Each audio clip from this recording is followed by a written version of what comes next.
El nombre Catapilco, sin duda de origen mapuche, significa, según algunos, cuello degollado. Según otros, ciñéndose a la descomposición del nombre, Catapilco querría decir agujero estrecho, supuestamente describiendo el paso del estero entre los cerros, en la proximidad de su desembocadura.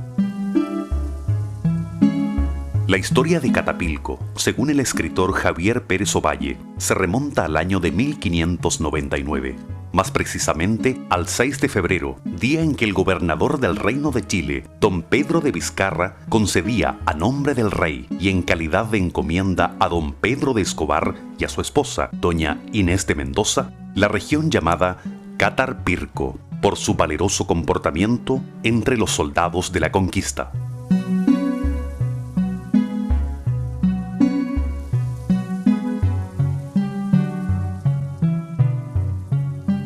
Desde entonces, la hacienda pasó por herencia a sus descendientes, entre cuyos propietarios destaca la figura visionaria y emprendedora de don Francisco Javier Ovalle y Errázuriz, casado con doña Isabel Vicuña, hija del expresidente de Chile en 1829, don Francisco Ramón Vicuña Larraín. Don Francisco Javier era un hombre de excepción para su época. Siempre ansioso de conocer los avances tecnológicos, se relacionaba con cuanto científico o ingeniero llegaba al país, proveniente del viejo mundo. Su mayor preocupación consistía en encontrar una solución factible para el grave problema de riego de la hacienda, que para ese entonces se limitaba a las escasas lluvias invernales. Por esos años, 1851 aproximadamente, una flota de ingenieros ingleses y norteamericanos recorría las montañas trazando líneas férreas y canales de regadío.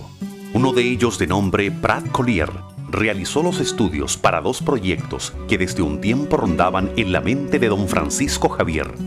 El primero, un canal desde el río Ligua, poco conveniente por su escaso caudal y por las dificultades que presentaban las concesiones de aguas otorgadas con anterioridad a los ribereños. El segundo, un túnel en la Cuesta El Melón para trasvasijar el río Aconcagua, también desechado por la magnitud de las obras que sobrepasaban la capacidad emprendedora de un solo inversionista. En cambio, el ingeniero llevó a don Francisco Javier a una explanada en la que había realizado mediciones con anterioridad y le dijo: ¿Ve usted esa llanura que se extiende entre estos dos cerritos hacia el fondo? Pues bien, corra usted imaginariamente un muro de tierra de 15 metros de altura y 4 cuadras de largo entre cerro y cerro, y las lluvias del invierno se encargarán de hacer un lago de 100 cuadras de superficie con 5 millones de metros cúbicos de agua que usted manejará a voluntad con una válvula de escape. Con la creatividad de este ingeniero inglés y la visión emprendedora de Francisco Javier Ovalle y Errázuriz, se inicia en Catapilco, en 1853, el primer embalse o laguna artificial de América del Sur, dando así el primer gran paso al desarrollo de la agricultura chilena. Las obras concluyeron en 1859.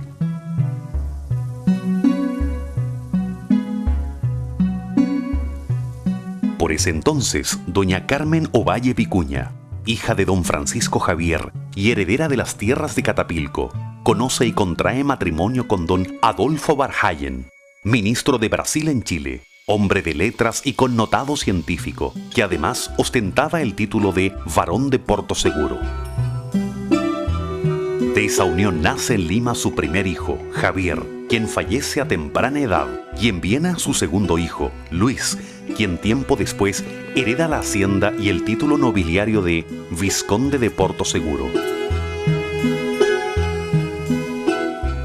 Luis Verhaegen, más conocido como Luis Porto Seguro, después de recibir una adecuada educación en Europa, se radica en Santiago de Chile, en donde inicia una brillante carrera política, siendo electo diputado por Petorca y La Ligua en 1903, por 3 períodos consecutivos, además de asumir misiones diplomáticas, llegando a desempeñarse como embajador en Alemania.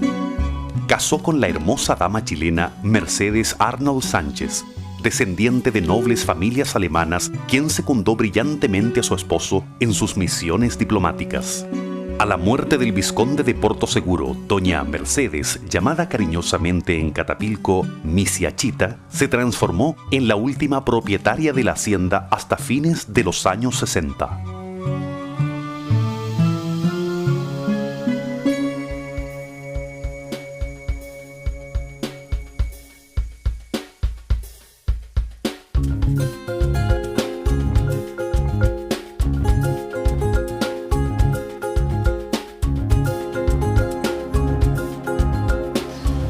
Aquí yo trabajé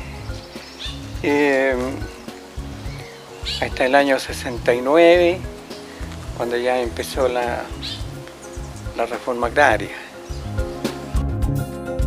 Yo entré a trabajar en la administración el año 59, reemplazando a mi padre, que muy tristemente falleció en esa época.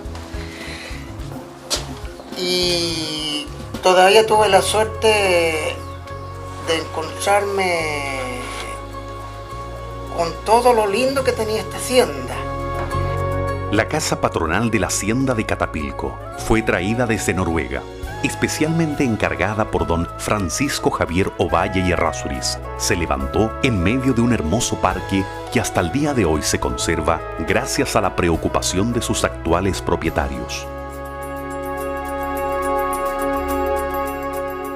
Bonita la casa, de buena estructura, un lugar muy estratégico. La casa con bastantes habitaciones para sus dueños que venían en el verano solamente, que venían las familias de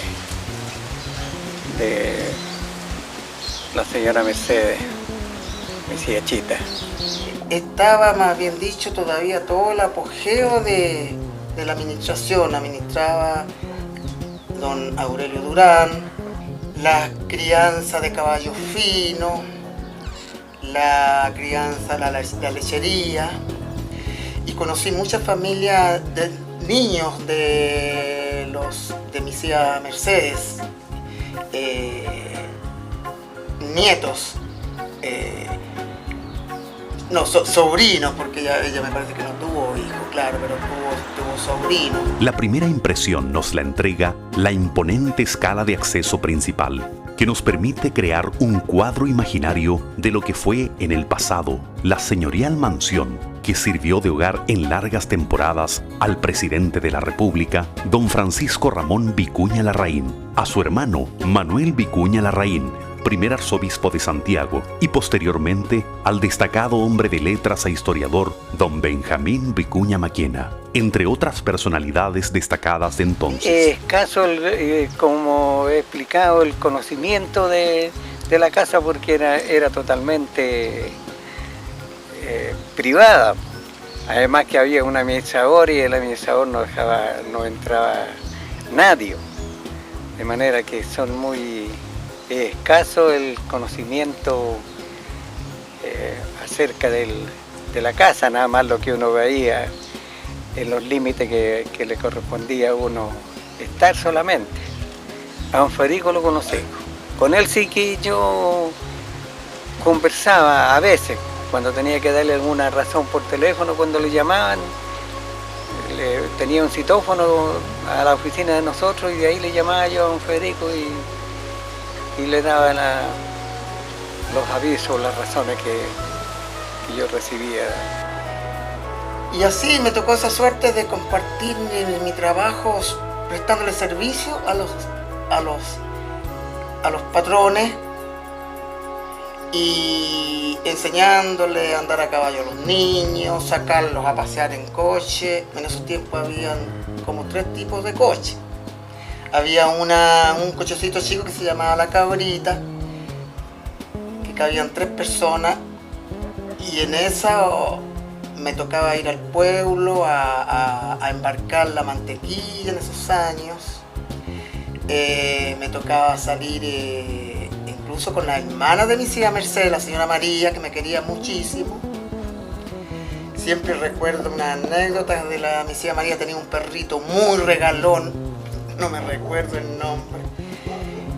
Y pasaba a Casa Mena, ahí ella compraba el paquete de galletas y me lo daba a mí para que yo tuviera el perrito afuera, se lo paseara por fuera. Pues yo, bueno, le daba unas 2 galletitas al perrito y una me comía yo. Entonces, toda esa historia la recuerdo con mucho cariño. Cuadrada, simétrica, con las aristas de sus techos perfectamente iguales, unidas en la cumbre en un punto en donde un gallo buscavientos se movía al compás de la canción entonada por las 4 palmeras que la rodeaban.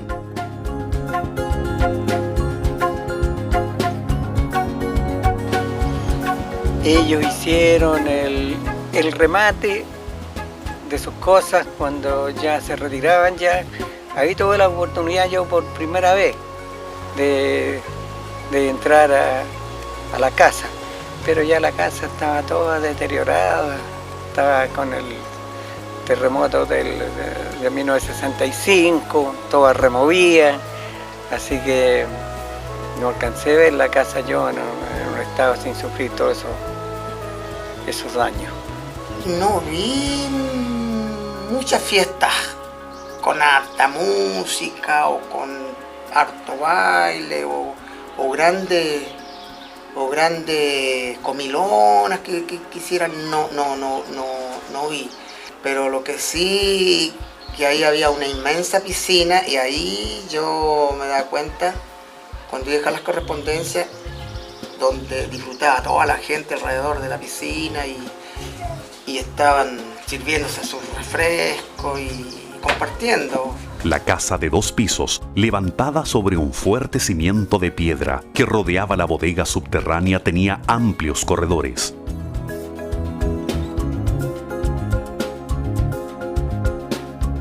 Una escalera interior que partía desde un ancho vestíbulo central llevaba al piso alto, en donde estaba el salón con su gran chimenea y las habitaciones de los dueños de casa.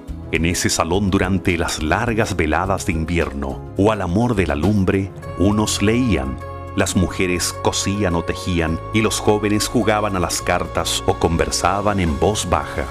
La hacienda terminó el año 1969. Ya de ahí los dueños, como digo, hicieron su remate, retiraron sus cosas y de ahí ya la reforma agraria cita reunión, encuesta a todas las personas que habían y ya se le da el inicio a la reforma agraria. Yo creo que se podía haber recuperado la casa porque en el momento que empezó la reforma agraria, ya la casa empezó a demolerse, a sacar la madera, uno mismo los socios que éramos nosotros empezamos a comprar algunos artefactos, pero no se podía a lo mejor haber recuperado para haber aprovechado los cimientos, pero lamentablemente quedó muy deteriorada, muy removida, todas las paredes, los cielos cayeron porque era otro estilo de construcción, no como las construcciones que uno ve que se hacen hoy día.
comienzos de los años 70, la Casa Patronal de Catapilco solo alberga recuerdos de una época de gloria.